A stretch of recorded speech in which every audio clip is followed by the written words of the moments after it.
क्योंकि यदि आपके अंदर वह नकारात्मकता नहीं है जो नक्षत्र के अंदर दिखाई दे रही है, तो आपको खुश होना चाहिए।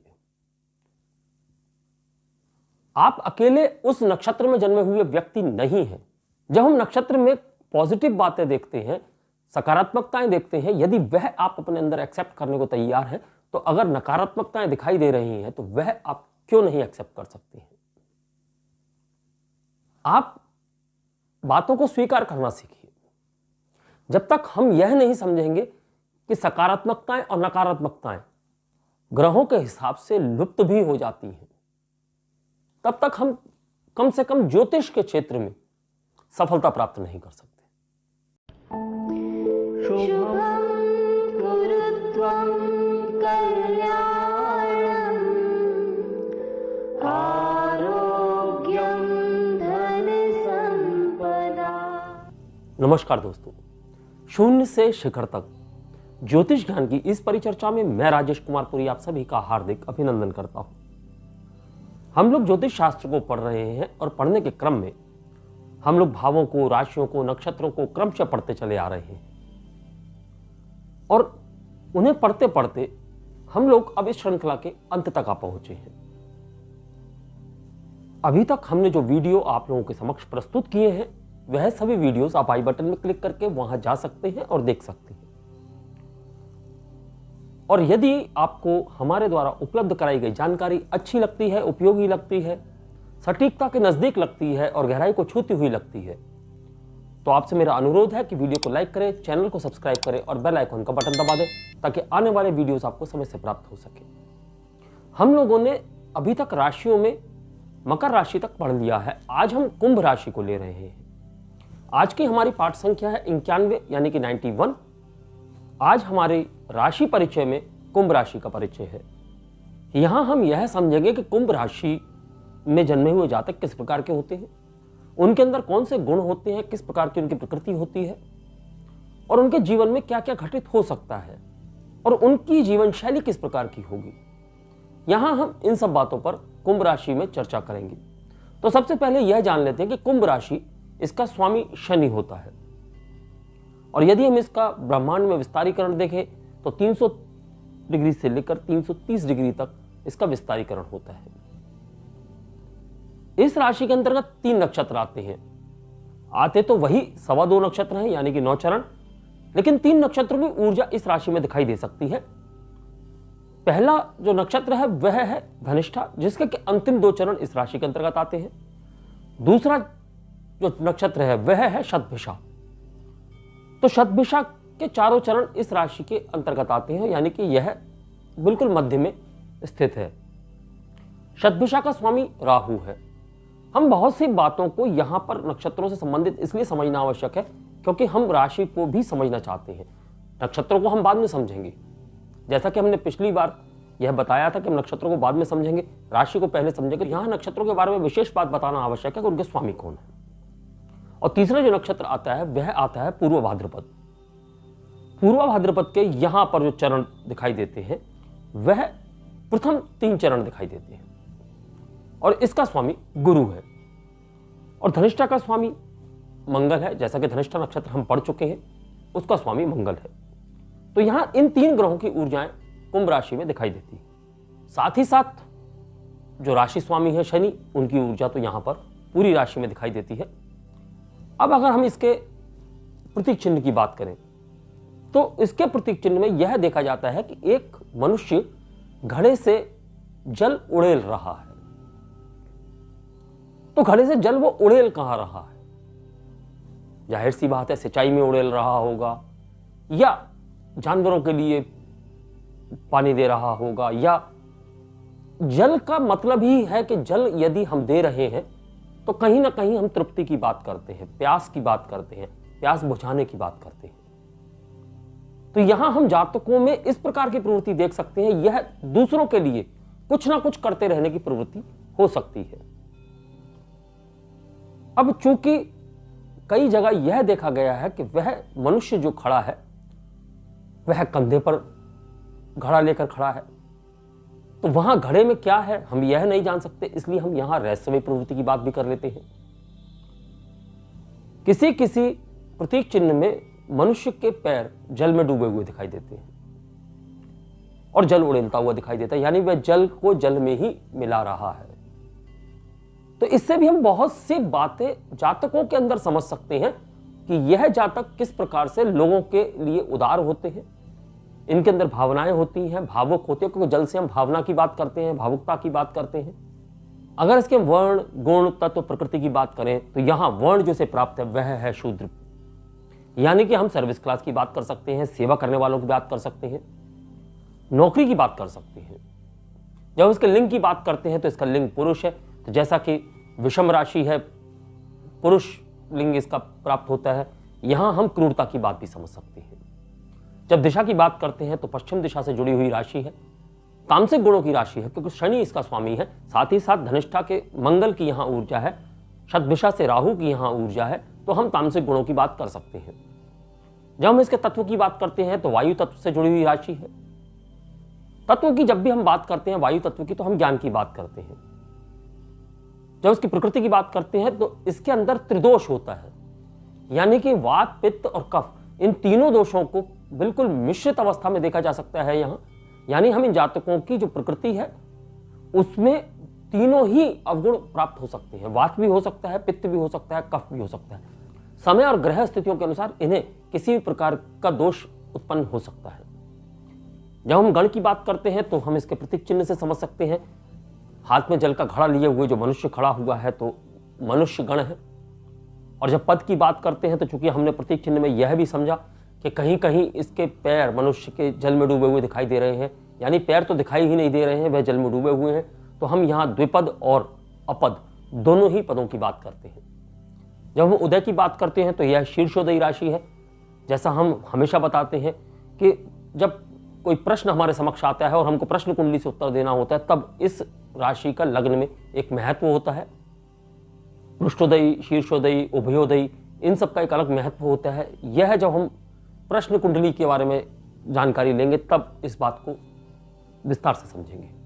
जब हम बल की बात करते हैं तो यह राशि दिवावली है, यानी दिन के समय में जन्म लेने वाले जातकों के अंदर गुण तत्व प्रकृति अधिक देखे जाते हैं। स्वभाव स्थिर है, तो जब भी हम कोई शुभ कार्य करते हैं तो हम लग्न की बात करते हैं कि स्थिर लग्न, तो उस स्थिर लग्न में जब हम देखते हैं तो यह भी एक विशेष लग्न होता है। और जब हम इसके शारीरिक अवयवों की बात करते हैं तो घुटना, टखना, यानी घुटने से नीचे का हिस्सा जो होता है वह इसके शारीरिक अवयवों में आता है। हम पैरों की बात नहीं कर रहे हैं, पैरों को हम 12वें भाव से देखते हैं। यहां घुटने और टखने तक की बात हो रही है। अगर हम इसके प्रतीक चिन्ह से एक बात और समझें तो जब जल उड़ेलने की बात हो रही है तो ज्ञान को भी हम उड़ेल कर देख सकते हैं। जैसा हम इसके वायु तत्व से समझ सकते हैं कि ज्ञान देने वाले हो सकते हैं। जल उड़ेलने की बात है कि यानी कि लोगों के लिए कुछ अच्छा भला कार्य करने वाले हो सकते हैं। तो यह इन जातकों के अंदर विशेष प्रवृत्तियां देखी जा सकती हैं। जातक लंबे होते हैं, आकर्षक होते हैं, रोबीले होते हैं, खोजी प्रवृत्ति के होते हैं, जिज्ञासु होते हैं। हर बात की गहराई तक जाने के बाद यह जातक कार्यों को स्वयं के तरीके से करना ही पसंद करते हैं। सोच इनकी वैज्ञानिक होती है। यहां राहु की ऊर्जा है शतभिषा नक्षत्र की, वहां से कुछ विशेष बातें आपको दिखाई देंगी। वैज्ञानिक सोच होती है, कुछ नकारात्मकताएं भी होती है, वह हम आगे बात करेंगे। लेकिन यहां हम अगर केवल पॉजिटिव बातों को देखें तो सबसे पहले इनकी जो सोच होती है वैज्ञानिकता वाली होती है। तीव्र मस्तिष्क होता है, सोचने समझने के बाद कार्य करने वाले होते हैं। सोचने समझने की क्षमता बहुत अच्छी होती है इनकी, संवेदी होते हैं, दूरदर्शी होते हैं। यह जातक अक्सर दार्शनिक होते हैं। इनके अंदर जिद्दीपन होता है। जिद्द इनकी अच्छी भी होती है, खराब भी होती है। जिद्दीपन इन जातकों के अंदर बहुत ज्यादा होता है। दूसरों के मनोभावों को पढ़ लेने वाले होती हैं। तो इनके अंदर जो इस प्रकार की ऊर्जाएं होती हैं, वह जो दिव्य ऊर्जाएं हैं वह इन जातकों के अंदर भी विशेष रूप से देखी जा सकती हैं। क्योंकि मकर राशि में हमने देखा था और यहां हम कुंभ राशि में देख रहे हैं, दोनों ही शनि के द्वारा स्वामित्व वाली राशियां हैं। तो यहां कुंभ राशि के जातकों में भी हम दूसरों के मनोभावों को पढ़ लेने की क्षमता देख सकते हैं। यह जातक किसी भी कार्य को पूर्ण विवेचन करने के बाद ही आगे बढ़ने वाले होते हैं। ज्ञानी होते हैं, विद्वान होते हैं, इनके अंदर बुद्धिमत्ता होती है, इंटेलिजेंस जिसे आप कहते हैं। यह जातक खुले विचारों के होते हैं, दूसरों की सहायता करने वाले होते हैं, संस्थाओं के साथ कार्य करने वाले होते हैं। लेकिन संस्थाओं में जो यह कार्य करते हैं वह गुप्त रूप से सहयोग प्रदान करना होता है। यह खुलकर संस्थाओं में सामने नहीं आते हैं, लेकिन गुप्त रूप से पूरा सहयोग अपना देते हैं। इन जातकों की हॉबीज अच्छी होती हैं, यानी इनकी रुचियां बहुत अच्छी होती हैं, स्पष्टवादी होते हैं, हास्य विनोद प्रिय होते हैं, हंसने वाले होते हैं, लोगों से हंसी मजाक करना इनकी आदत में होता है। और अगर हम इन जातकों के मित्रों की बात करें तो चूंकि यह 11वें भाव से जुड़ी हुई राशि है, अगर कालपुरुष की कुंडली में देखें तो यह 11वें भाव से जुड़ी हुई राशि है। हम यहाँ पर लग्न के रूप में इसको लिख रहे हैं, चंद्र भी यहाँ हमने लिख दिया है, हर राशि में हम आपको यह बताते हैं, लेकिन कालपुरुष की कुंडली में इसका स्थान 11वां है। यहाँ पर मेष राशि आती है और जब हम गिनती करते हैं 1 2 3 4 5 6 7 8 9 10 11, तो यहाँ 11वीं राशि कुंभ राशि आती है। इस भाव से हम जो चीजों को समझते हैं वह भी हम यहाँ कुंभ राशि के जातकों में समझ सकते हैं। जैसा कि पिछले ही वीडियो में हमने इसी भाव को पढ़ा है, तो इस भाव के जो कारकत्व हैं वह भी कुंभ राशि के जातकों के अंतर्गत देखे जा सकते हैं। तो यहां हम मित्रों की बात करते हैं, इच्छाओं की बात करते हैं, कामनाओं की बात करते हैं, लाभ की बात करते हैं, धन की बात करते हैं, तो यह जातक धन के लिए कार्य करने वाले होते हैं, यह जातक इच्छाओं के पीछे भागने वाले होते हैं। इन जातकों के मित्र जो होते हैं वह बचपन से ही इनके साथ देने वाले होते हैं, यानी इनके अधिकतर मित्र वही देखे जाते हैं जो बचपन से इनके साथ हैं या स्कूल के समय से इनके साथ हैं, मतलब इनकी मित्रता बहुत लंबे समय से चलने वाली होती है। इन जातकों में पूर्वानुवास की अद्भुत क्षमता होती है, इनको भी यह वह शक्ति प्राप्त है जो पूर्वानुवास करने की शक्ति है, क्योंकि राहु की ऊर्जा यहां पर इस प्रकार की शक्तियां प्रदान करती है, सिद्धांतों पर टिके रहने वाले होते हैं। लेकिन इन जातकों के अंदर हम नकारात्मकता देखें तो स्वयं को लेकर यह हमेशा संशय में रहते हैं, यानी इन्हें अपने ही ऊपर आत्मविश्वास नहीं होता है, आप उसे लैक ऑफ कॉन्फिडेंस भी कह सकते हैं। इन्हें अपने किए हुए पर भी विश्वास नहीं हो पाता है, यानी हम कह सकते हैं कि आत्मविश्वास की कमी। अगर प्रेम संबंधों की बात करें तो यह जातक प्रेम संबंधों में बहुत अधिक आक्रामक होते हैं। आक्रामकता का मतलब यहां पॉजिटिवनेस से है, जहां यह थोड़े से मालिकाना हक अपना जातक के ऊपर समझते हैं, अपने प्रेमी के ऊपर समझते हैं, क्योंकि इनके अंदर यह भावना हो जाती है कि यह मेरी संपत्ति है। तो यह अपने प्रेमी प्रेमिका जो भी हो इनके समक्ष उसे अपनी संपत्ति मानकर ही उसके साथ डील करते हैं, उसके ऊपर एक विशेष दबाव डालते हैं। तो इस प्रकार का दबाव डालकर यह चाहते हैं कि वह वही करे जो यह चाहते हैं। तो इनके जो प्रेम में है आप इस प्रकार की प्रवृत्तियां देख सकते हैं। इन जातकों के अंदर व्यवहारिकता होती है, हीलिंग पावर होती है। हीलिंग पावर मतलब उपचारक क्षमता। वह हीलिंग पावर हम चिकित्सीय तरीके से भी समझ सकते हैं, दवाइयों के तरीके से, वह हीलिंग पावर हम आध्यात्मिक तरीके भी समझ सकते हैं। तो आध्यात्मिकता को भी हम इन जातकों के साथ जोड़कर देखते हैं। यहाँ गुरु की ऊर्जा भी कार्य करती है, राहु की ऊर्जा भी कार्य करती है और शनि की ऊर्जा भी कार्य करती है। तो यहाँ जातकों में आध्यात्मिकता भी देखी जा सकती है और आध्यात्मिकता भी यहाँ उच्च स्तर की देखी जा सकती है, क्योंकि हमने नवम भाव से जब प्रारंभ किया तो वहां से एक नई यात्रा प्रारंभ हो जाती है। वह यात्रा आध्यात्मिकता की होती है और नवम भाव से जो राशियां चलती हैं वहां से हम धर्म, कर्म, काम और मोक्ष की बात भी करते हैं, क्योंकि यहां पर इन चारों भावों में एक लाभ भाव 11वां भाव जो कुंभ राशि का भाव है, वही भाव ऐसा है जहां पर हम धन की बात भी करते हैं, कामनाओं की बात भी करते हैं। तो यहां पर हम जो भी समझेंगे वह जातकों के अंदर भी समझेंगे। तो हम कामनाओं की बात भी जातकों के अंदर समझेंगे, इच्छाओं की बात भी जातकों के अंदर समझेंगे। अब यदि हम समझें कि यह कुंभ राशि का लग्न है, हम यहां से चंद्र को हटा देते हैं, यानी कि यह किसी की चंद्र राशि नहीं है लेकिन लग्न राशि है। तो हम जातकों के जीवन में किस प्रकार के प्रभाव देख सकते हैं, क्योंकि यहां हम अन्य भावों से जो ऊर्जाएं प्राप्त होती हैं, हर भाव जातक के जीवन के एक पहलू का प्रतिनिधित्व करता है। तो हम उसी प्रतिनिधित्व को देखते हुए उन ऊर्जाओं को जातक के जीवन में समझने की चेष्टा करेंगे। हमने जिस प्रकार से राशि को समझा, लग्न को भी उसी प्रकार से समझा जाए कि भाई जो भी गुण तत्व प्रकृति राशि के हैं वह राशि के ही है, और राशि लग्न में आकर बैठ गई है तो जाहिर सी बात है जो जातक इस लग्न में जन्म लिया है उन जातकों के भी अंदर वह गुण तत्व प्रकृति होंगे। जब उनकी राशि कुछ अन्य होगी तो हम किस प्रकार सामंजस्यता बैठाएंगे वो हम आने वाले वीडियोस में आपको अलग से समझाएंगे। यहाँ पर हम लग्न की बात करते हैं। तो लग्न को हमने समझ लिया कि लग्न में यदि है राशि बैठी हुई है, यानी यदि किसी का कुंभ लग्न है तो वह जातक जो हमने बताया है उसी प्रकार के होंगे। अब हम बात करते हैं द्वितीय भाव की। तो द्वितीय भाव धन का भाव है और यहां धन का भाव का स्वामी गुरु बनता है और गुरु शनि के सम है। जब हम गुरु की ऊर्जा को देखते हैं तो हम यह समझते हैं कि जातक के जीवन में धन का आगमन तो होता ही होता है, यानी जातक धन कमाने में भाग्यशाली होते हैं। परिवार भले ही सामान्य हो, लेकिन जातक अच्छे संस्कारों से परिपूर्ण होते हैं और धार्मिकता से परिपूर्ण होती है। परिवार में धार्मिकता विशेष रूप से देखी जा सकती है, यानी कि हम यह समझ सकते हैं कि जातक के पूर्वज जो है वह किसी प्रकार से धार्मिकता से जुड़े हुए हो सकते हैं, महंत हो सकते हैं, पुजारी हो सकते हैं, कोई आध्यात्मिक गुरु हो सकते हैं। तो इस प्रकार की जो ऊर्जाएं हैं वह यहां पर द्वितीय भाव से प्राप्त होती है। हम तृतीय भाव की बात करते हैं तो तृतीय भाव यहां मेष राशि का है, यहां मंगल की ऊर्जा प्राप्त होती है और मंगल की ऊर्जा यहां अग्नि तत्व की ऊर्जा है। तो यहां हम जातकों का अपने छोटे भाई बहनों से जो संबंध है वह थोड़े नरम गरम दिख सकते हैं। यहां जातक भी थोड़े नरम गरम दिखे जा सकते हैं। इनके स्वभाव में भी नरम गरम इस प्रकार की प्रवृत्तियां आ सकती हैं, साथ ही साथ इनके भाई बहनों के अंदर भी वही प्रवृत्तियां हो सकती हैं।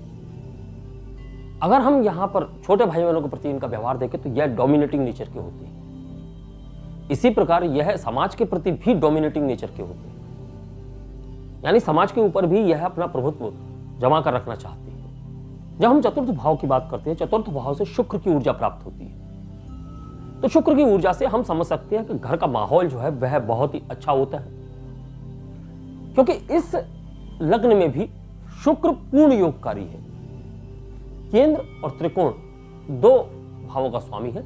जब कोई ग्रह केंद्र और त्रिकोण दोनों का स्वामी हो किसी लग्न में तो वहां वह पूर्ण योगकारी होता है। तो हम वहां उसकी शुभता की अधिक बात करते हैं, क्योंकि वैसे भी जब हम नवम भाव की बात करते हैं तो नवम भाव का जो त्रिकोण होता है इसे हम सर्वाधिक शक्तिशाली मानते हैं।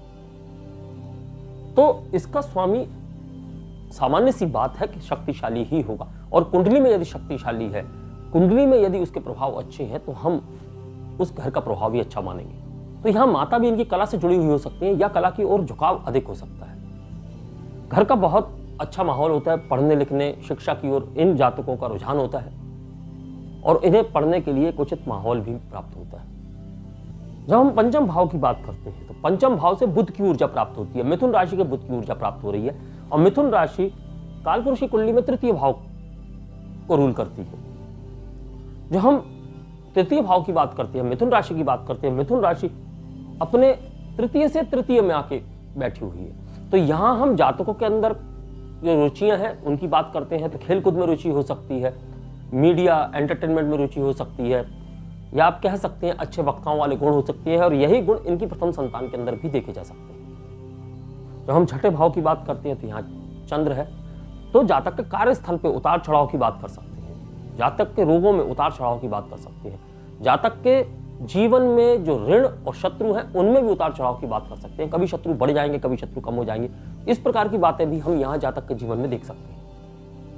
जब हम सप्तम भाव की बात करते हैं, सप्तम भाव सूर्य की राशि सिंह राशि, तो यहां जातकों का जीवन साथी जो है वह डोमिनेटिंग नेचर का हो सकता है, और ना सिर्फ डोमिनेटिंग नेचर, बहुत अच्छे स्तर पे कार्य करने वाला हो सकता है, उच्च पदस्थ हो सकता है, रॉयल्टी रीगलिटी उसके अंदर पाई जा सकती है, वह जातक से कहीं अधिक प्रभावशाली हो सकता है। ऐसी परिस्थितियों में जाहिर सी बात है कि जातक के अंदर इंफीरियरिटी कॉम्प्लेक्स हो सकता है।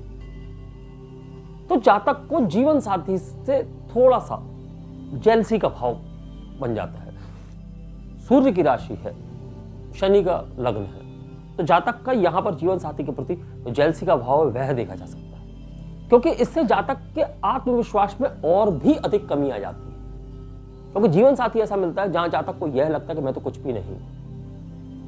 जब हम अष्टम भाव की बात करते हैं, अष्टम भाव में कन्या राशि से बुध की ऊर्जा प्राप्त हो रही है, तो यहां पर हम जातक के अंदर शोध कार्यों में इन्वॉल्व होने की बात कर सकते हैं, रहस्यमयी कार्यों में इन्वॉल्व होने की बात कर सकते हैं, रहस्यमयी प्रवृत्तियां देखी जा सकती हैं, और सबसे बड़ी बात यह है कि रहस्यमयी ज्ञान जो होता है, जिसे हम ओकल्ट साइंस भी कहते हैं, उसमें भी जातक का रुझान देखा जा सकता है। ज्योतिषी जैसे क्षेत्रों में जातक देखे जा सकते हैं। ज्योतिष शास्त्र में इनकी रुचि होती है और ज्योतिष के क्षेत्र में यह कार्य करने वाले भी होते हैं। यह इस प्रकार के विज्ञान में इनकी रुझान की बात होती है। जब हम नवम भाव की बात करते हैं तो यहां से धर्म की बात होती है, पिता की बात होती है। यहां जातक को फिर से शुक्र की ऊर्जा प्राप्त हो रही है।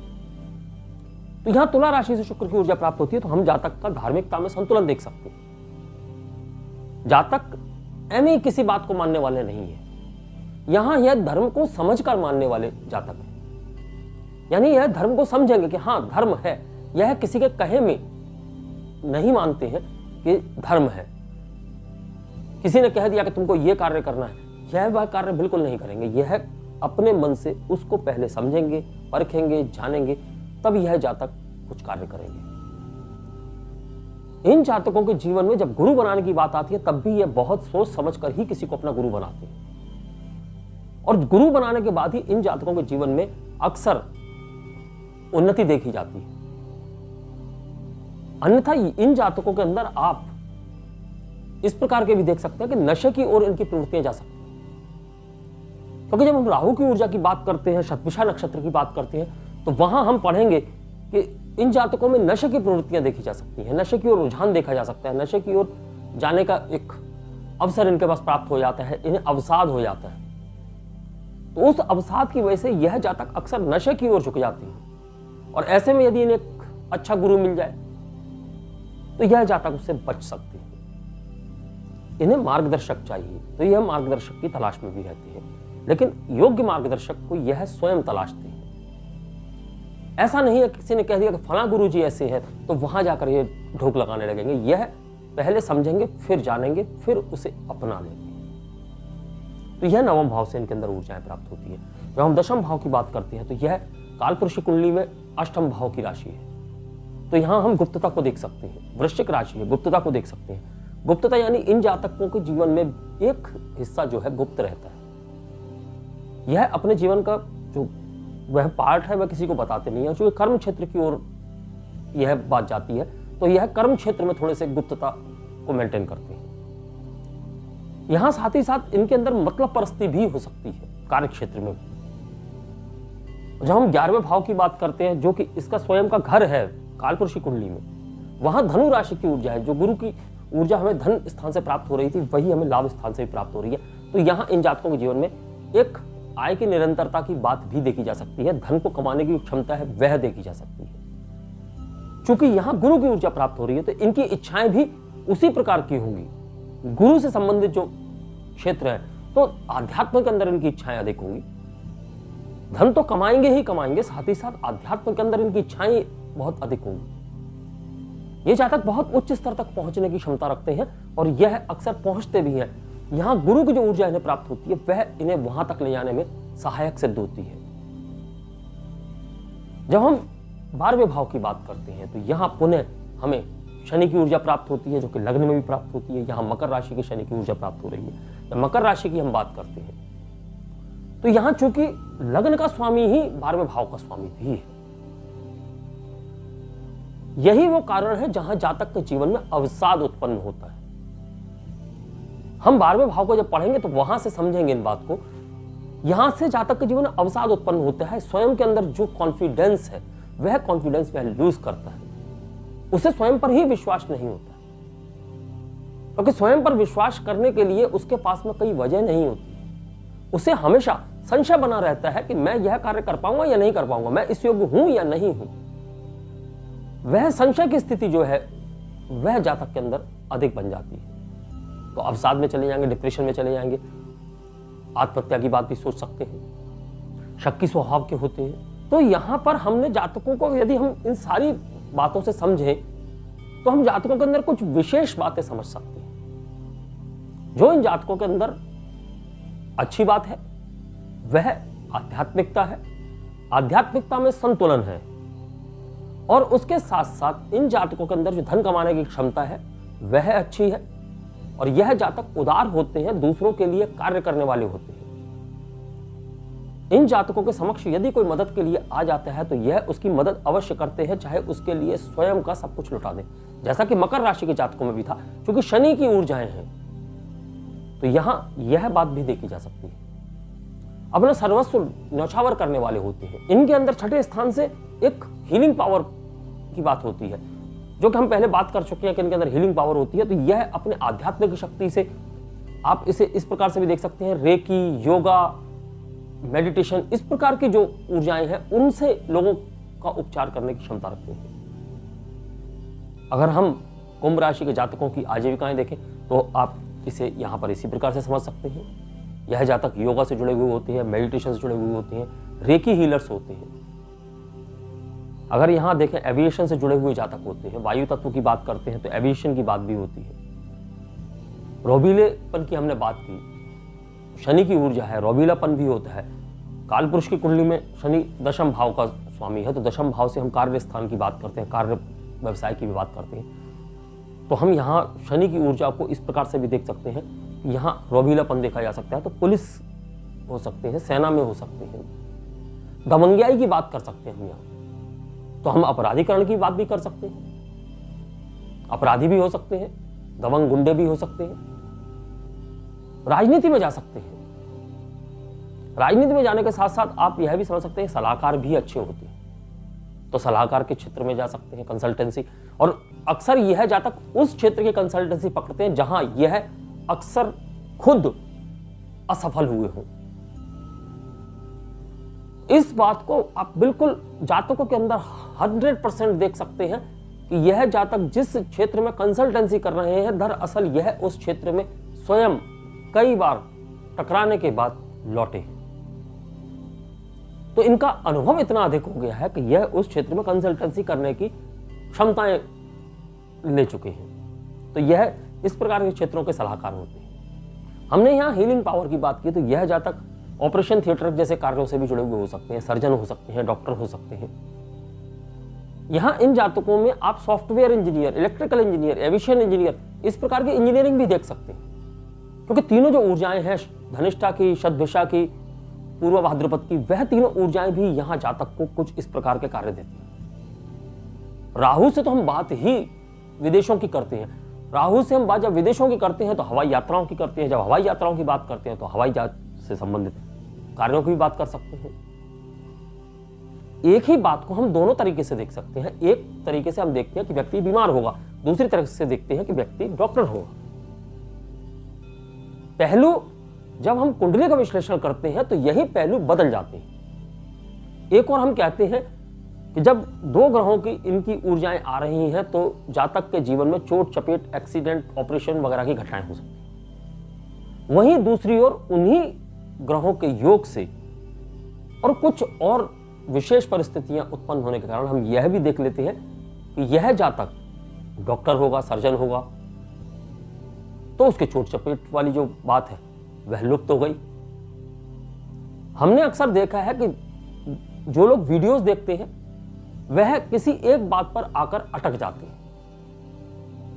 अभी रिसेंटली हमारे एक वीडियो पर किसी ने कमेंट दिया था, वह भी इसी बात पर अटक गए, क्योंकि यदि आपके अंदर वह नकारात्मकता नहीं है जो नक्षत्र के अंदर दिखाई दे रही है तो आपको खुश होना चाहिए। आप अकेले उस नक्षत्र में जन्मे हुए व्यक्ति नहीं हैं। इसी प्रकार जैसे हम नक्षत्रों के आजीविकाएं बताते हैं, तो क्या एक ही व्यक्ति सभी आजीविकाओं को स्वीकार करता है? नहीं करता है। जब हम नक्षत्र में पॉजिटिव बातें देखते हैं, सकारात्मकताएं देखते हैं, यदि वह आप अपने अंदर एक्सेप्ट करने को तैयार हैं, तो अगर नकारात्मकताएं दिखाई दे रही हैं तो वह आप क्यों नहीं एक्सेप्ट कर सकते? आप बातों को स्वीकार करना सीखिए। जब तक हम यह नहीं समझेंगे कि सकारात्मकताएं और नकारात्मकताएं ग्रहों के हिसाब से लुप्त भी हो जाती हैं, तब तक हम कम से कम ज्योतिष के क्षेत्र में सफलता प्राप्त नहीं कर सकते। हाँ, अक्सर यह होता है कि आप अपनी कुंडली देखने के लिए ही ज्योतिष क्षेत्र में आते हैं, कोई बात नहीं है, तो आप आगे भी बढ़िए, आगे देखिए आगे क्या होता है। हम बारंबार हर नक्षत्र के साथ में यह बात कहते हैं कि आप सिर्फ नक्षत्र को ही अपने जीवन का आधार ना मान लें, क्योंकि नक्षत्र आपका कोई भी हो, ग्रह यदि अच्छी स्थिति में चले जाएंगे तो आपके जीवन की सारी नकारात्मकताएं लुप्त हो जाएंगी, और नक्षत्र आपका कितना भी अच्छा क्यों ना हो। यदि ग्रह आपके बेकार स्थिति में आ जाएंगे, पीड़ित स्थिति में आ जाएंगे, भाव आपके पीड़ित होंगे, तो आपके जीवन में पीड़ाएं बढ़ जाएंगी।